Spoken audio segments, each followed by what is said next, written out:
Mga kabayan, ang halamang ito ay lumalaki ang puno. Katulad dito, makikita nyo sa likod. At ang bunga nito ay pwede nating gawing minatamis at pwede rin nating gataan.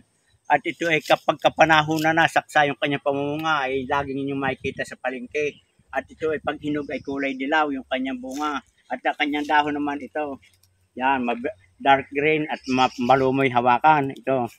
At itong halamang itong mga kabayan ay nakatutulong din sa ating mga karamdaman. Ito yung maraming benepisyo.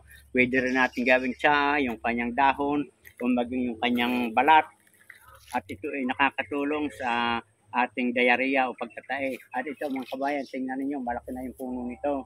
At ito ay dalawang klase. Merong isang variety nito na napakalalaki ng bunga. Pero ito naman ay native, kasagaran ng kanyang bunga. At ito ay merong bunga na maasim at meron namang matamis ang bunga ng itong halamang ito.